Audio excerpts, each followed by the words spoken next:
Hey everybody, it's Mrs. Jenkins. We're going to do notes over multiplying fractions.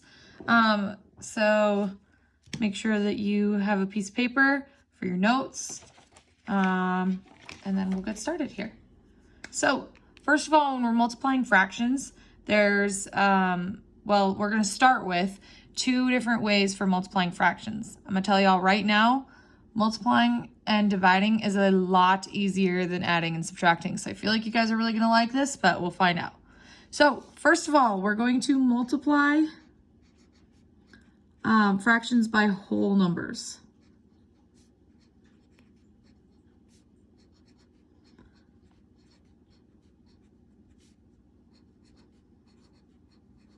So that's the very first thing we're going to do, okay?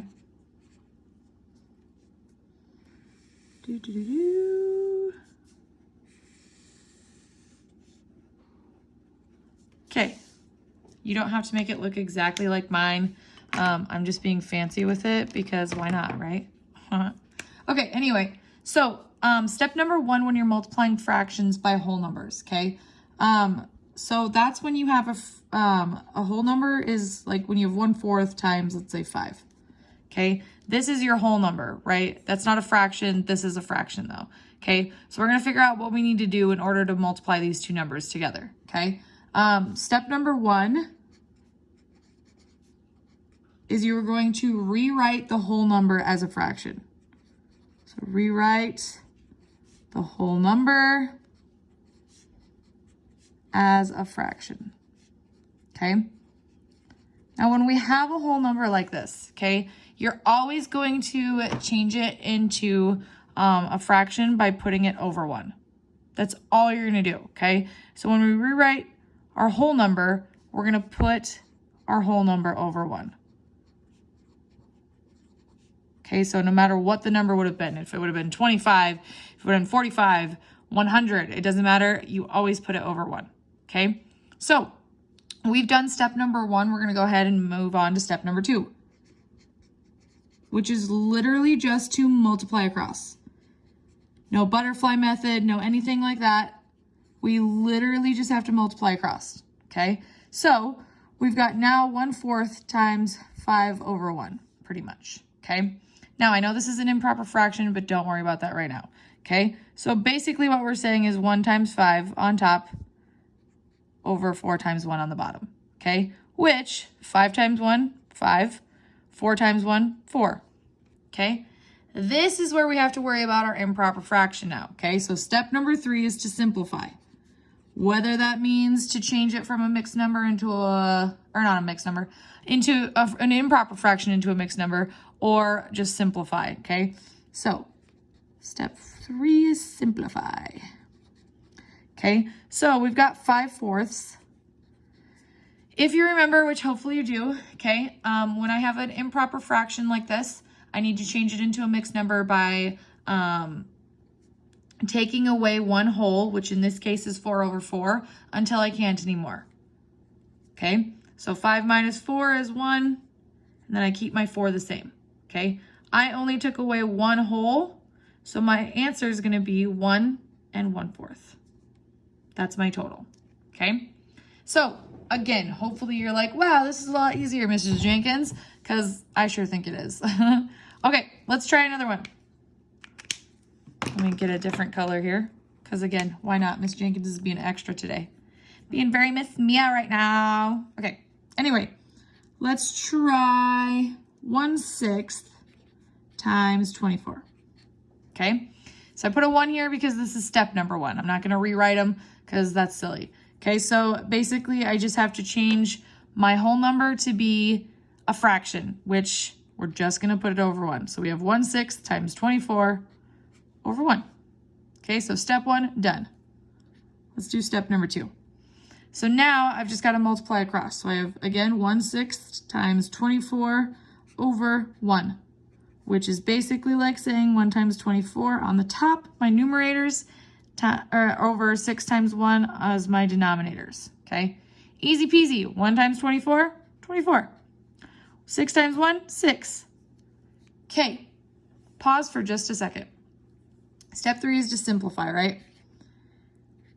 when I have 24 over 6, okay, hopefully you notice 24 and 6, 6 can go into 24, can't it? Okay, so I'm not going to waste my time by going minus 6 over 6 until I can't anymore. I'm instead going to just divide these both by 6. Okay, so 24 divided by 6 would give me 4. 6 divided by 6 would give me 1. Fun fact, I can rewrite that as just 4. Okay, so basically we just did a division problem, right? Because we just said, oh, 6 goes into 24 4 times. Okay, we just did it a longer process way. Hopefully you also saw that. If not, just make sure you keep an eye out for that because otherwise you might get it wrong. All right, let's go ahead and let's do one more and then we're gonna try another problem. Okay, or try another type of problem, excuse me. Okay, so step number 1, we've got 2 times 4/5. Okay, so first of all, my step number 1 is to change this whole number into a fraction. So I just have to put it over 1. So 2 over 1 times 4/5. Boom, bam, step number 1 is done. You do not have to do this on your homework, just so you're aware. This is literally just for your notes. You can look back and say, what did I do here? All right, step number 2, we're just gonna multiply across. So we have 2 over 1 times 4 over 5.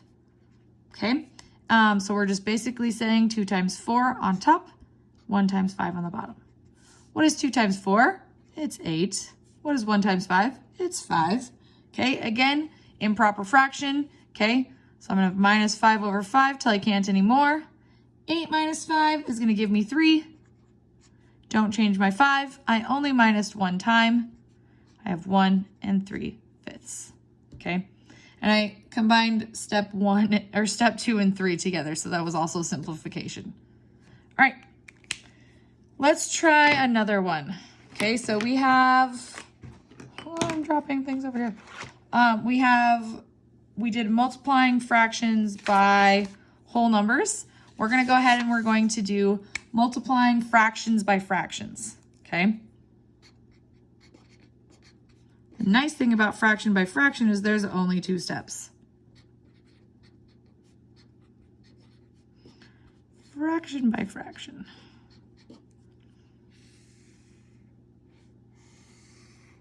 Okay, so let's go ahead and let's try this fraction by fraction. Step number 1.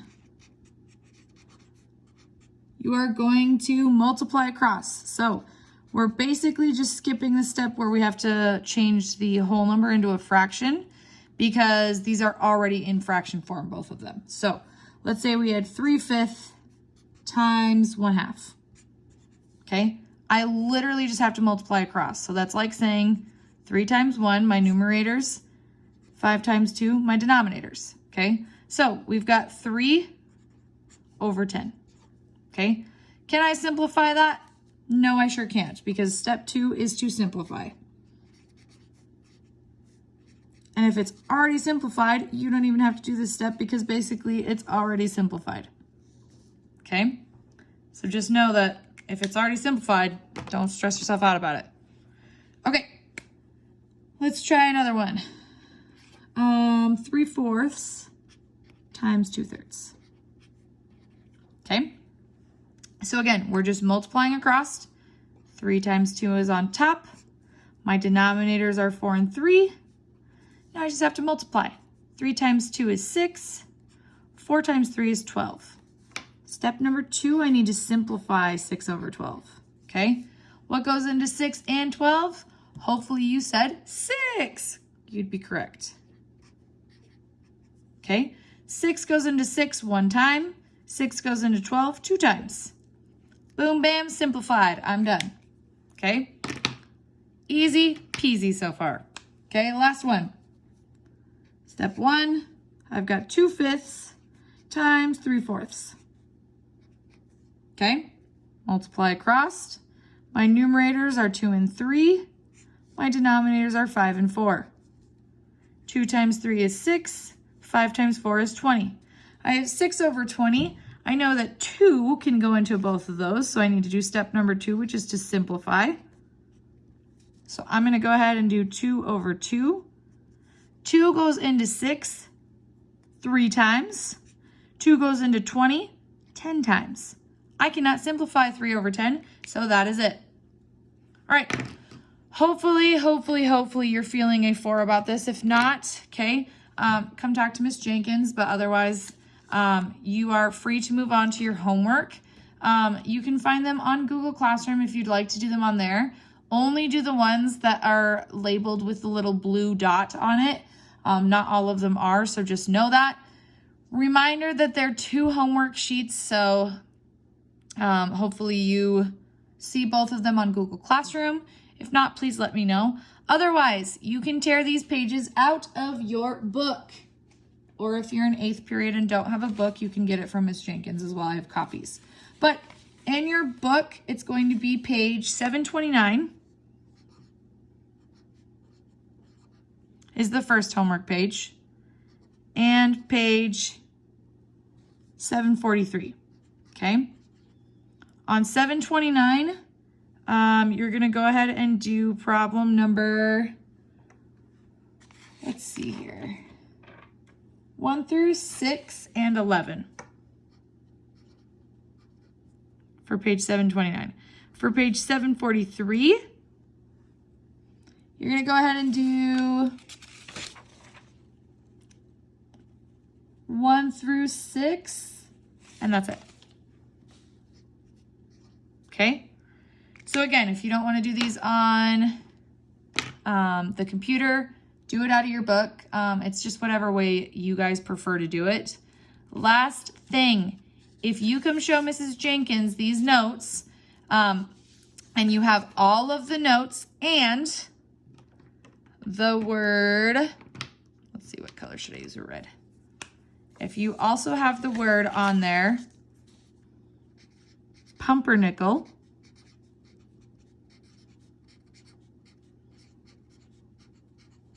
Mrs. Jenkins will add $30 to your account. So if you can come show me this and the fact that you have pumpernickel written down, I will give you $30. So just know that. All right, hopefully you guys understood this a little bit. Have fun with it. Get to your homework.